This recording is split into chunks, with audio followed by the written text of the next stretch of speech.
பெருமக்களால் கொடுக்கப்பட்டு இஸ்லாமிய ஏழை எளிய மக்களுக்கான கல்வி பொருளாதாரத்துக்காக உருவாக்கப்பட்ட ஒரு வாரியத்திற்கு பிற மதத்தை சார்ந்து உள்ள நுழையான்னு சொல்லும்போது அதனுடைய நோக்கம் என்ன? 12 ஆண்டுகளுக்கு மேல் இந்த நிலத்தை ஒருத்தர் வைத்திருந்தால் அது அவருக்கே சொந்தம். அப்ப 12 வருஷமா நீ ஆட்டையை போட்டு வச்சிருக்க, அதான் அர்த்தம். 12 வருஷமா நீ ஆட்டையை போட்டு வச்சிருக்கிற. உச்ச நீதிமன்றம் தெளிவாக குறிப்பிடுது. 1998ஆம் ஆண்டு உச்ச நீதிமன்றம் மிக தெளிவாக குறிப்பிடுது. வக்ஃபு என்பது இறைவனுக்கு கொடுக்கப்பட்டது. அது வாங்கவும் முடியாது, விற்கவும் முடியாது. அது இறைவனுக்கு சொந்தம் என்று தெளிவாக குறிப்பிட்டிருக்கு. அரசியலமைப்பு சட்டத்தில் மிக தெளிவாக குறிப்பிட்டிருக்கிறது. அக்கா கண்பரிசு சொன்னது போல 44 திருத்தம். வீட்டை பெயிண்ட் பண்றது திருத்தம், ஆல்ட்ரேஷன். நீங்க 4 அடி படி இருக்கீங்க, அது 6 அடியா உயர்த்துறோம், சரி. பின்னாடி கழிவறையில கொஞ்சம் பழைய ஸ்டைல் இருக்கு, வெஸ்டர்ன் ஸ்டைலுக்கு மாத்திரம், சரி. கிச்சன் வந்து பழைய ஸ்டைலுக்கு மாடர்ன் கிச்சனா மாத்திரம், சரி. கழிவறையை கொண்டு போய் முகப்பறையை வச்சுட்டு கிச்சனை கொண்டு போய் வெளியே வச்சுட்டு வீட்டையே வந்து மாடியை உடைச்சு தட்டி எடுத்துட்டு பண்ணா அதுக்கு பேர் என்ன? வீடை புதுப்பிக்கிறது, வீடை புதுசா கட்டுறது. இவன் மண்ணை வக்கு திருத்தம் வீடை புதுசா இடிச்சிருக்கான். இவன் திருத்தம் ஆல்ட்ரேஷன் பண்ணல. 44 திருத்தம் வந்தா முடிஞ்சிச்சு. அப்ப அப்படிப்பட்ட திருத்தத்தை கொண்டு வர முக்கியமான நோக்கம் வக்ஃபு நிலத்தை மொத்தமாக எடுப்பது, தனி நபர்களுக்கு கொடுப்பது. உள்ள இதுவரைக்கும் வக்ஃபு என்று தனியாக வக்ஃபோடு நியமிக்கப்பட்ட அதிகாரிகள் தான் இது வக்ஃபு நிலமா, இது அரசு நிலமா என்று சொல்லுகிற உரிமை இருந்தது. இப்போ மாவட்ட ஆட்சியருக்கும் மாவட்ட துணை ஆட்சியருக்கும், ஏற்கனவே மாவட்ட ஆட்சியரும் துணை ஆட்சியரும் கொடுக்கிற மனுவெல்லாம் பார்த்து தான் மற்றவங்களை பார்ப்பாங்க. போன உடனே அவங்க என்ன பட்டா இல்லையாமா, இந்தாங்க உங்களுக்காக நாங்கள் வேலை செய்ய காத்திருக்கோம், பட்டா உங்களுக்கு என்னமா அடங்கு, இந்தாங்க அடங்கல், உங்களுக்கு என்னங்க மடங்கள், இந்தாங்க மடங்கள், உங்களுக்கு என்னங்க சிட்டா, இந்தாங்க சிட்டா, வேற என்னங்க வேணும் உங்களுக்கு? ஐயா வேலை வேணும், உடனே வேலை இருந்தாங்க, உங்களுக்கு என்னமா படிப்பு காசு இருந்தாங்க, படிப்பு காசு. மாவட்ட ஆட்சியரும் துணை ஆட்சியரும் முதல்ல செய்வாங்க. ஏற்கனவே நாய்க்கு என்று சொல்லுவாங்க, நாய்க்கு வந்து வேலையில் நிற்க நேரம் உள்ள மாதிரி தான் தமிழ்நாட்டுடைய அரசு அதிகாரி இந்தியா முழுக்க இருக்காங்க. பரபரப்பா தெரிவாங்க, அவங்களுக்கு ஒரு டவாலி, அவங்களுக்கு ஒரு ஆடலி, பரபரப்பா தெரிவாங்க. ஒரு வேலை இருக்காதான், எங்கிட்டு போறாங்க எங்கிட்டு வராங்கன்னு தெரியாது. இதுல வக்ஃபு நிலங்களை அது வக்ஃபு நிலமா அது அரசு நிலமா என்று சொல்லுகிற உரிமை யாருக்கு இருக்கான்? மாவட்ட ஆட்சியருக்கு இருக்கான். மாவட்ட ஆட்சியர் யாருக்கு சம்பளம் வாங்குறாரு? அரசாங்கத்தை சம்பளம் வாங்குறாரு. இப்போ ஒரு எடுத்துக்காட்டுக்கு மதுரை உபலா படித்துறையில ஒரு 2 ஏக்கர் நிலம் இருக்கு. இது வந்து எங்க அண்ணன் போயிட்டு இந்த மாதிரி இது வக்ஃபு நிலங்க அப்படின்னு ஒரு புகார மாவட்ட ஆட்சியர் கொடுக்குறாரு. மாவட்ட ஆட்சியர் அரசுக்கு எடுத்துட்டு வாரா, வக்ஃபு கொடுப்பாரா? வக்ஃபு கொடுக்கணும் தலையெடுத்தா அது அரசாங்கத்துடைய ஆளு. மாவட்ட ஆட்சியரோ மாவட்ட கண்காணிப்பாளரோ டிஐஜியோ அரசினுடைய அடிமைகள், அரசாங்க சம்பளம் வாங்கக்கூடியவர்கள். அவங்க எப்படி வக்ஃபோடு உண்மையா இருப்பாங்க? அவங்க அரசாங்கத்தை உண்மையா இருப்பாங்க. அப்ப மாவட்ட ஆட்சியர் கட்டுப்பாட்டுல அரசு நிலமா வக்ஃபு நிலமா என்று சொல்லுகிற உரிமை மாவட்ட ஆட்சியருக்கு இருக்கின்ற 100 விழுக்காடு அந்த இடத்தை ஆக்கிரமிப்பதை தவிர வேற ஒண்ணுமில்லை என்பதுதான் நாம் மகிழ்ச்சியுடைய குற்றச்சாட்டு. இதுவரைக்கும் பாஜக ஆட்சிக்கு வந்து 2014 தொடங்கி இந்த 2025 வரைக்கும் எத்தனை திருத்தங்கள்? 88 சட்டங்களை திருத்திருக்காங்க. 88 சட்டம். 2019 இருந்து 24 அந்த காலகட்டத்தில் மட்டும் 2 நாளுக்குள்ள 22 சட்ட மசோதாக்களை திருத்துறாங்க. யாருக்கு எதிராக? என்ஐஏ யாருக்கு எதிராக? சிஏஎன்பிஆர் யாருக்கு எதிராக? இப்போது வக்ஃபு திருத்தம் முத்தலாக் யாருக்கு எதிராக? ஒரே ஒரு சமூகம் இந்த நிலத்தில் தொன்று தொட்டு வாழக்கூடிய, இங்க கோயிலுக்குள்ள விடல, படிக்க விடல, தொட்டாத்திட்டு பாத்தாத்திட்டு சாலையில் நடக்க முடியாது, தண்ணி குடிக்க முடியாது, குளத்துல குடிக்க முடியாது, தெருவில் நடக்க முடியாது என்றால் நீ பண்ணு பறை என்று தீய சீண்டினான். அவன் வாங்க பாய் போங்க பாய் மாறலாம், மனம் மாறலாம். யார் மாறியது? இங்க கூடிய தேவேந்தர், இங்க கூடிய நாடார், இங்க கூடிய கோணார், இங்க கூடிய பறையர், இங்குடைய அருந்ததியர், இங்க கூடிய மரதண்டா இஸ்லாமிய மாறியா? தென்காசியில் மாறுகிற இஸ்லாமிய பெரும்பான்மை தேவரும் நாடாரும். என்னப்போ வானத்திலிருந்து போய் சொன்ன மாதிரி, அரபு நாட்டிலிருந்து ஒட்டகமைக்கு வந்த மாதிரியும் 3 தலைமுறைக்கு முன்னாடி போய் இஸ்லாமியருடைய தாத்தா பேர் கேட்டா ராமசாமி தேவருமா, ராமசாமி உடையாரமா, ராமசாமி கோணாரமா, ராமசாமி தேவருமா, சொந்தக்காரன் அண்ணன் தம்பி. அவன் நிலத்தில் வாழ்றவனை அந்நியப்படுத்துவதற்கு ஒரு சட்டத்தை கொண்டு வந்து தொடர்ச்சியா, ஒரு சட்டம் 2 சட்டம் கிடையாது. மரியாதைக்குரிய இந்தியாவுடைய உள்துறை அமைச்சர் அமித்ஷா அவர்கள் பாராளுமன்றத்தில் பேசுறாங்க. யாரை பார்த்து? டிஆர் பாலுவை பார்த்து, தயாநிதி மாறனை பார்த்து பேசுறாங்க. உங்களுக்காகவும் இஸ்லாமிற்காக தான் இந்த எண்ணெயவே கொண்டு வந்தோம். உங்களுக்கு தமிழனுக்கு, தமிழனுக்காகவும் இஸ்லாமிற்காக தான் இந்த சட்டத்தை கொண்டு வந்து எண்ணெயே சொன்னாங்க. எண்ணெயை இந்தியாவில் யாரை விசாரணை செஞ்சிருக்கு? ஏதாவது இந்து தீவிரவாதி இல்லையா? அறிவாளி துப்பாக்கி வச்சிருக்கிற, காந்தி படத்தை போட்டு காந்தி செத்து 70 வருஷம் கழிச்சு வெட்டக்கூடிய, இஸ்லாமியர்கள் மாட்டுக்கறி சாப்பிட்டால் வெட்டக்கூடிய இந்து பெண், ஒரு ஒடுக்கப்பட்ட சமூகத்தை சார்ந்த ஒரு பெண்ணை பாலியல் துன்புறுத்தி இரவாக காவல்துறைக்கு தெரியாமல் எரித்துக் கொள்கிற சம்பவம் இந்தியாவில் நடைபெறலையா? அப்ப அவர்கள் யாரையாவது இந்த எண்ணெயை விசாரணை செய்திருக்கிறதா? இல்லை. விசாரணை செய்து எங்களை பண்ணிச்சு, எண்ணெயை இஸ்லாமியில பண்ணிச்சு. இஸ்லாமிய மீது வழக்கு போட்டான். எங்க வீட்டுக்கு வந்தான், துப்பாக்கி இருக்கு, சாட்டை குடும்ப வீட்டில் பெரிய துப்பாக்கி இருக்கு, கட்டுக்கட்டாக அதுவும் போட்டாம பாருங்க, தினகரன் நான் மறக்க மாட்டேன் வாழ்க்கையில. கட்சிக்குள் தனி நூக்கெடுக்கும் சாட்டை, கட்சியை கைப்பற்றும் சாட்டை. ஒப்பம் தாமரப்பள்ள தலைமுறைங்கிற மாதிரி கோடிக்கணக்கில் வெளிநாட்டு நிதி அப்படின்னா, நான் அப்பதான் காருக்கு லோனுக்கு ஒவ்வொரு பேங்க் அழைஞ்சிட்டு இருக்கேன். அது எங்க இருக்குன்னு சொன்னா கூட வாங்கிடுவாங்க அப்படின்னு. இந்த எண்ணெயை வச்சு ஒரு பேங்க் லோன் தரல, அதோட சோனியை பிடிச்சி விட்டாங்க. வீட்டை காலி பண்ற ராஜா வீட்டு உரிமையாளர் சொல்லிட்டாங்க. இந்த லட்சத்தில் கோடிக்கணக்கில் பணம் இருந்தாங்க. வந்து பார்த்தாங்க, 2 மணி நேரம் சோதனை. வளர்ச்சி எவ்வளவு சொல்லிக்கிறான். சீமானுக்கு சாட்டை தான் எல்லாமே, இடுமானம் காட்டு தான் எல்லாமே, இசை மதிவான இங்க தூக்குலாம் கட்சியவே கலைச்சிருவாங்க. உள்ள துப்பாக்கி ஆயுதம்லாம் இருக்கும், உள்ள போங்கன்னு இருக்காங்க. வந்து துப்பாக்கி சத்தியமா எடுத்தாங்க. துப்பாக்கி எது துப்பாக்கி? போன வருஷம் தீபாவளிக்கு பயவாங்க துப்பாக்கி ஆன்லைன் அமேசான்ல 350 ரூபாய்க்கு. உள்ள டாக்குமெண்ட்லாம் புரட்டி பார்த்துட்டு என் மனைவி வந்து சீட்டு போடுற ரசீது போட்டு கோகுலம் பின்னாடி சீட்டு இருக்கு. ஏன்னா சீட்டுலாம் போடுறீங்க, அப்போ சீட்டு போட்டு சேகரிக்க தான் இருக்கு. அப்படித்தான் இருக்கிறோம். என்னையே வந்து பெருங்கையோடு திரும்பியது நாம் நுணங்கக்கூடிய தம்பி மாதிரி இருக்கிற ரயில்ல மட்டும்தான். அந்த சோதனையில ஒண்ணு தெரிவிச்சாங்க, என்ன? நாங்கள் இந்த மொழிக்கும் இனத்திற்கும் பண்பாட்டுக்கும் கலாச்சாரத்திற்கும் நேர்மையான அரசியல் செய்கிறோம் என்று என்னையே புரிஞ்சு போச்சு. ஒண்ணும் இல்லை, தலையில் தண்ணி குடிச்சாலும் ஒண்ணும் கிடைக்காது. அப்போ அந்த எண்ணெயை இஸ்லாமியர்களுக்கு எதிராக, தமிழர்களுக்கு எதிராக கொண்டு வரப்பட்டுச்சு. அதே போல இன்னைக்கு இந்த வக்ஃப் வாரிய திருத்த மசோதா முழுக்க இஸ்லாமிய பெருமத்துக்கு எதிராக. ஏற்கனவே உச்சநீதிமன்றம் சொல்லுது 8 லட்சம் ஏக்கர்ல 4 லட்சம் ஏக்கர் தான் பதிவு செய்யப்பட்டிருக்கின்றான். இன்னொரு பக்கம் 1 லட்சம் ஏக்கர் தாங்க இருக்கு, மீதிலாம் டாக்குமெண்ட் இல்லை அப்படிங்கிறான். 3 நாடு தலைமுறையாக இந்த நிலம் பல வகையில கைமாற்றப்பட்டிருக்கிறது, பல வகையில ஆக்கிரமிக்கப்பட்டிருக்கிறது. அந்த ஆக்கிரமிப்பை சரி பண்ணுவதற்கும் வக்ஃபுக்குள் நடக்கக்கூடிய முறைகளை சரி பண்ணுவதற்கும் நாங்கள் கண்காணிக்கிறோம். கண்காணிப்பதற்கு ஒரு குழுவை போடுவோம்னா அது நியாயமானது.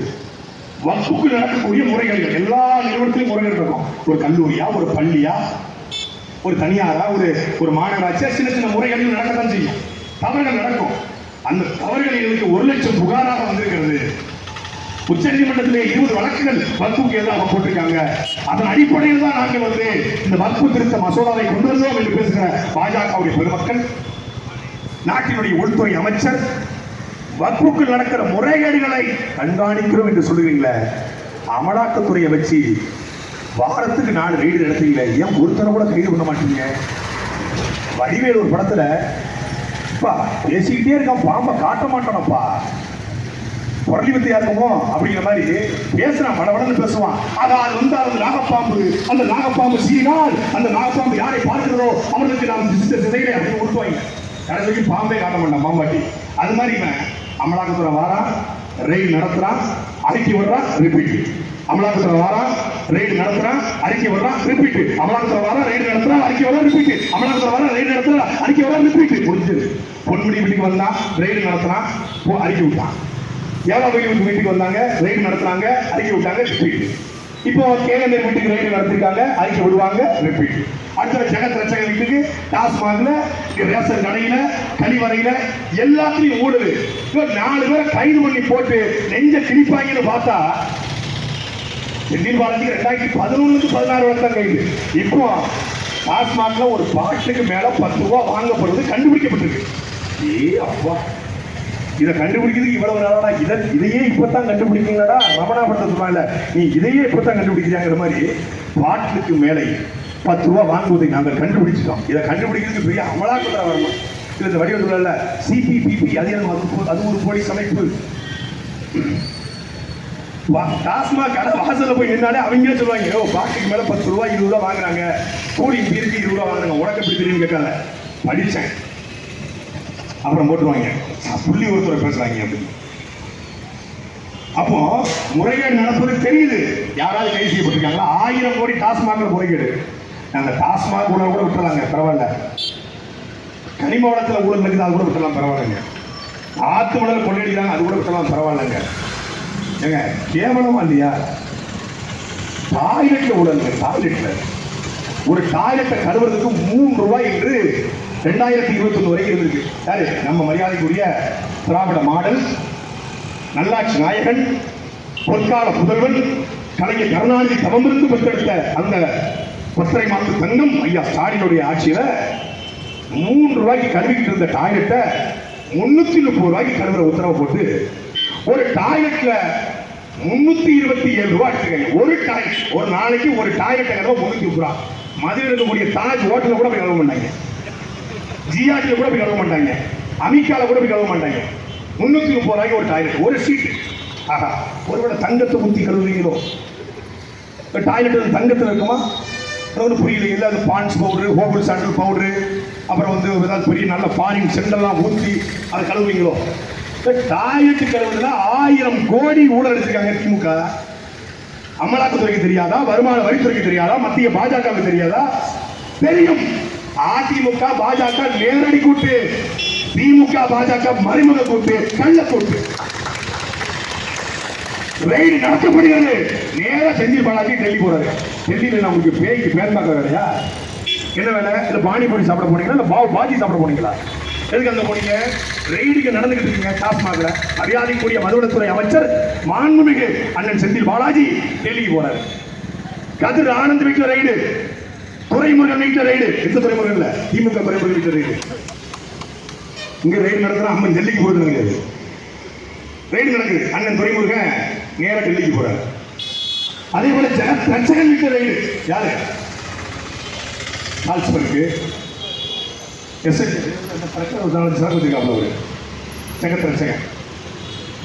அவர்கிட்ட ரெய்டு. அவர் நேரா டெல்லிக்கு போறாரு. அண்ணாநகர் மோகன் எம்எல்ஏ வீட்டுல ரெய்டு, திமுக எம்எல்ஏ வீட்டுல ரெய்டு. அடுத்தவருடைய மரியாதைக்குரிய விளையாட்டுத்துறை அமைச்சர், விளையாட்டு அமைச்சர், துணை முதலமைச்சர் அண்ணன் உதயநிதி ஸ்டாலின் டெல்லிக்கு போறாரு. ஏன் டெல்லிக்கு போறீங்க? நீங்க தான் பாஜக எதிர்ப்பாச்ச, கோபேக் மோடி ஆச்ச, கெட் அவுட் மோடி ஆச்சு. நீங்க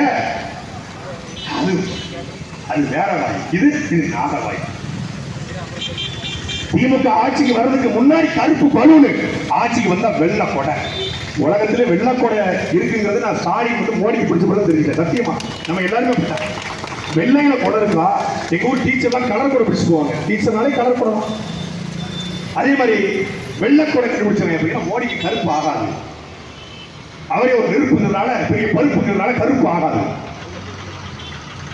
அப்படின்னு சொல்லி வெள்ளக்கொடை பிடிச்சிருவாங்க.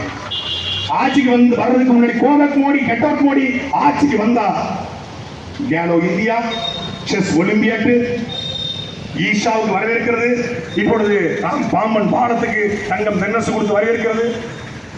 இன்னும் இஸ்லாமிய பெருமக்கள் நம்புறாங்க பாஜக உள்ள வந்துரும். ப்ரோ உள்ள வந்து ரொம்ப நாள் ஆச்சு bro. What bro, this is very wrong bro. உலகத்துல பேராபத்து இருந்ததுல அறியாமை, மறதி. அறியாமையும் மறதியும். இஸ்லாமிய பெருமக்கள் இஸ்லாத்தை முழுமையாக படித்தவர்கள். ஒவ்வொரு முறையும் பாந்தோசை அழைக்கிறது. என்ன அழைக்கிறது?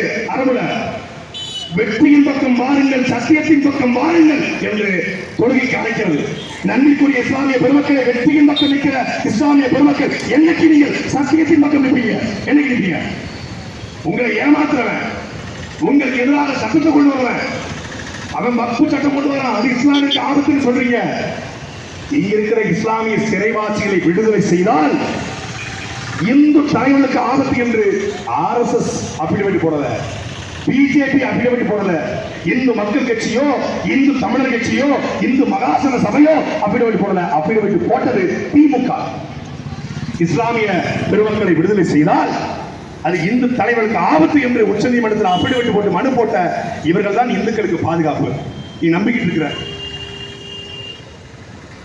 பசுத்தோல் போர்த்திய புலி கூட போய்தான், பசுத்தோல் போர்த்திய நரி திமுக. அதுதான் நம்ம பள்ளியோட சொல்றாரு, ஜெயலலிதா நெஞ்சிலே மிதிக்கிற எதிரி, கருணாநிதி முதுகுல குத்துற துரோகி, அந்த துரோகி எப்படா நீ கூட நிக்கிறேன்னு கேட்கிறாரு. இன்னைக்கு வக்ஃபு சட்டத்தை எதிர்த்து திமுக எதுக்குது. ஆனா நாங்க ஆர்ப்பாட்டம் பண்ணா திருச்சியில ஆர்ப்பாட்டம் பண்றதுக்கு முன்னாடியே கைது. மதுரையில கொஞ்சம் காவல்துறை நேர்மையான காவல்துறைகளுக்கு அனுமதி கொடுத்துருக்கு, நாங்க நன்றி சொல்றோம். அவங்களுக்கு கொஞ்சம் உணர்வு இருந்திருக்கு. சரி பயப்பள்ளிய வெயில கத்திட்டு போட்டோம், வெயில தானே கத்துறன்றாங்க, கத்திட்டு போட்டோம். அல்ல அவங்களுக்கு மட்டும் மரத்து நிழல்ல குழுவுடு நமக்கு வெயில் கொடுத்துட்டு இருக்காங்க. அப்போ இந்த சட்டத்தை எதிர்ப்பதாக சொல்லிவிட்டு இந்த சட்டத்துக்கு எதிரான போராட்டங்களை 40 பாராளுமன்ற உறுப்பினர்கள் புதுச்சேரி திமுகவுக்கு நம்ம பிஜேபி பேசி அவன் செய்வாங்க. அவன் திருப்பரங்குன்ற மலையா மலம்மா, அவன் பள்ளிவாசலுக்கு பூரா சிவன் கோயில்னு சொல்லுவான், தர்கா பூரா அம்மன் கோயில்னு சொல்லுவான். அவன் சொல்லுவான் அவன் இஸ்லாமியர் அரபு நாட்டிலிருந்து வந்தவங்கன்னு சொல்லுவான். அவன் இஸ்லாமியருக்கு இந்தியாவுக்கு சம்பந்தம் சொல்லுவான். அவன் சொல்லுவான், அவன் சொன்னாதான் அவனுக்கு ஓட்டு விழும். அவன் அப்படித்தான். நீங்க சிறுபான்மை இனத்தின் பாதுகாவலர், சிறுபான்மை இனத்தின் பாதுகாவலர் சொல்ற இந்த கும்பல் தான் இந்தியாவிலேயே சட்டசபைக்குள்ள இஸ்லாமிய தீவிரவாதி என்று பதிவு செய்த கட்சி திமுக. இந்தியாவிலேயே ஒரு இந்து எம்பி கூட சொல்லல, ஆனா திமுக தலைவர் கருணாநிதி சொன்னார் சட்டசபையில. கட்சி ராஜாவையும் சிபி ராதாகிருஷ்ணனையும் வெள்ள வைத்து சட்டசபைக்கும் பாராளுமன்றத்துக்கும் அனுப்பிய கும்பல் இந்த கும்பல். ஆனா இந்த கும்பலை தான் இவங்க நம்புறாங்க. அவங்க நம்மளை எப்படியும் பாதுகாத்துவாங்க. கருணாநிதி பார்த்துட்டாரு, இப்ப ஸ்டாலின் பார்த்துடுவாரு. இஸ்லாமிய பெருமக்கள் 2 பேரும் குள்ள துடிச்சு கொலை செய்யப்பட்டிருக்காங்க. ஒருத்தர் ஜாகிர் ஹுசேன், இன்னைக்கு புதுக்கோட்டை சார்ந்த ஜவஹர் அலி, ஒரு சமூக ஆர்வலர், கனிமவள கொள்ளையை கண்டித்து போராடிய ஜவஹர் அலி குள்ள துடிக்க கொலை செய்யப்பட்டாரு. தமிழ்நாட்டின் முதலமைச்சர் ஒரு கண்டன அறிக்கை, ஒரு இரங்கல் திமுகவை சார்ந்த ரகுபதியோ புதுக்கோட்டையின் சட்டமன்ற உறுப்பினர் முத்துராஜாவோ யாராவது ஒருத்தர் போய் எட்டி பார்த்தாங்க செய்தி உண்டா? திருமயம் சட்டமன்ற உறுப்பினர் போன செய்தி உண்டா? கிடையாது. அப்போ எந்த இடத்துல உங்களுக்கு பாதுகாப்பு? ஆனா இன்னும் நம்புறாங்க திமுக நம்மளை பாதுகாக்கும், திமுக நம்மளை கைவிட்டாரு. யோ வக்பு நிலத்தை பாதி ஆட்டையை போட்டு வச்சுக்கிறது திமுக தாயா, வக்பு நிலத்தை மொத்தமா. அப்ப அதை கண்டிச்சுதான் நாம் மகிழ்ச்சி நாங்கள் போராடி கொண்டிருக்கிறோம். இதுவரைக்கும் பல சட்டங்களை கொண்டு வந்தா நிறைவேற்ற முடியல. எனது சட்டத்தை நிறைவேற்றிருக்கிறான். நிறைவேற்றினாலும் உச்ச நீதிமன்றம் நினைத்தால் ஒரு நொடியே இந்த சட்டத்தை ரத்து செய்ய முடியும். அதுக்கு தேவை ஒற்றுமை. எப்படி சிஏ என்பிஆர் என்ஆர்சி கொண்டு வந்து தொடர்ச்சியான இஸ்லாமிய பெருமக்களுடைய போராட்டம், ஜாகிர் பாத் என்று ஒவ்வொரு ஊரிலும் இஸ்லாமிய சகோதர சகோதரிகள் உட்கார்ந்து போராட்டம் விளைவு. இஸ்லாமிய மார்க்கம் சொல்லுது, அநீதியைத்து போராடுங்கள், இல்லை குறைந்தபட்சம் அநீதியைத்து பேசுங்கள், இல்லை அநீதியைத்து சிந்திங்கள் என்கிறது. அநீதியைத்து போராடுவனே உண்மையான ஜிகாதியாக புனித போராளியாக இருக்க முடியும் என்கிறது. அந்த அடிப்படையில் அநீதி எதிர்த்து போராடுகிற நாம் மகிழ்ச்சிக்கு வலிமை சேர்கிறது. நீங்கள் வலிமை சேர்த்தாலும் சேர்க்காவிட்டாலும் நாம் மகிழ்ச்சி இன்றைக்கு தெருமுக்களை போராடுறோம். அக்கா அன்பரசு சொன்னது போல நாளைக்கு எங்களுடைய குரல் சட்டசபையிலே ஒலிக்கும். எக்காரணம் கொண்டு வக்பு நிலத்தை வேறொருவன் அபகரிப்பதையோ, வக்பு நிலத்தை வேறொரு வக்பு இல்லத்தில் இல்லாத இஸ்லாமில் இல்லாத எவர் ஆக்கிரமித்தாலும் நாம் மகிழ்ச்சி அந்த களத்திலே எப்போது நிற்கும். இன்னைக்கு நிற்கும், எப்போது நிற்கும். இன்னைக்கு எங்கிட்ட அதிகாரம் இல்லை, முக்கள் உட்கார்ந்து கத்துறோம். அதிகாரம் வருகிற பொழுது அந்த வக்பு சட்ட மசோதாவை முழுமையாக ரத்து செய்ய வைக்கிற சட்ட போராட்டத்தை நாம் மகிழ்ச்சி முன்னெடுக்கும். நாம் மகிழ்ச்சியுடைய வழக்கறிஞர் சார்பாக உச்ச நீதிமன்றத்தில் 90 நாட்களுக்குள்ளே மேல்முறையீடு போகலாம் என்பது விதி. அந்த விதி அடிப்படையில் இந்த வக்பு சட்ட மசோதாவுக்கு எதிர்த்து நாம் மகிழ்ச்சி தனியாக வழக்கு நடத்த இருக்கிறது. இந்த வக்பு சட்ட மசோதாவை ஒருபோதும் நாங்கள் அனுமதிக்க முடியாது. இது ஒட்டுமொத்தமான அரசியலமைப்பு சட்டத்திற்கும் இந்தியாவுடைய ஜனநாயகத்திற்கும் ஒருமைப்பாடுக்கும் பேர் ஆபத்து என்பதை கூறிக்கொண்டு விடைபெறுகிறேன். நன்றி, வணக்கம்.